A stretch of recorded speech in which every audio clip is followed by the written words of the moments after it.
আসসালামু আলাইকুম। পৃথিবীতে বিচিত্র শ্রেণীর মানুষ আছে। কিছু মানুষ আছে যারা কিনা অন্যের উপকার করার জন্য প্রয়াস চালায়।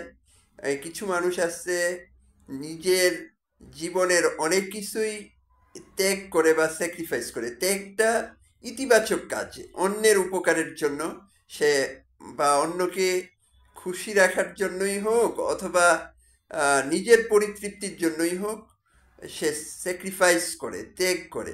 আবার কিছু মানুষ আছে আহ, অসুস্থ প্রতিযোগিতা করে। অসুস্থ প্রতিযোগিতা যেমন অন্যকে পিছনে ফেলে নিজে এগিয়ে যাওয়া। সেটা সুস্থ প্রতিযোগিতায় নয়, বরং অসুস্থ প্রতিযোগিতায়। ক্ষেত্র বিশেষে এই অসুস্থ প্রতিযোগিতায় মানুষের জীবন হুমকির মুখে পড়ে।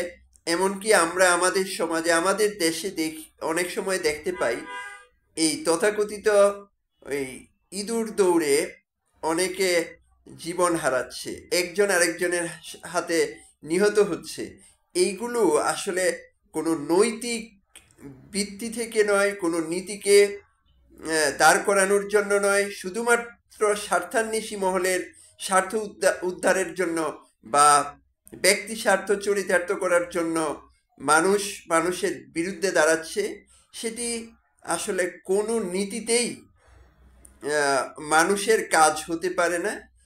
মানুষ কখনো নিজ ব্যক্তি স্বার্থ চরিতার্থ করার জন্য, সেটা অর্থ হোক, শক্তিমত্তা হোক, প্রভাব প্রতিপত্তি হোক, সেগুলোর জন্য অবশ্যই একজন আরেকজনের উপর অসুস্থ প্রতিযোগিতা করতে পারে না। এবং অন্যকে পেছনে ঠেলে পেছনে ফেলা অথবা ষড়যন্ত্র করে পেছনে ফেলা অথবা অন্যের জীবন বিপন্ন করার কাজে কখনো হাত দিতে পারে না।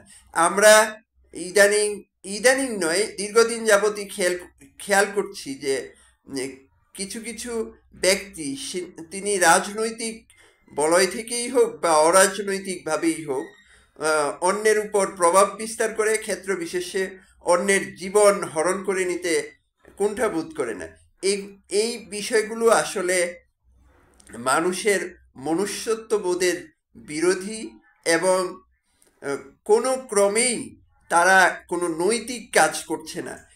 আমি যদি আজকে অন্যায়ভাবে একজনকে হত্যা করি, আমি যেমন সমাজের কাছে ঘৃণিত হব, আবার অন্য একজন দেখা গেছে আমার হত্যারক হিসেবে বা আমাকে হত্যা করবে, তার নিশ্চয়তা এই যখন আমি অন্যকে অন্যায়ভাবে হত্যা করব তখনই আমাদের নিয়ে নেওয়া উচিত।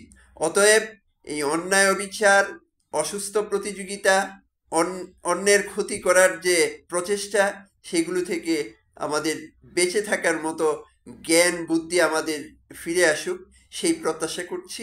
আসসালামু আলাইকুম।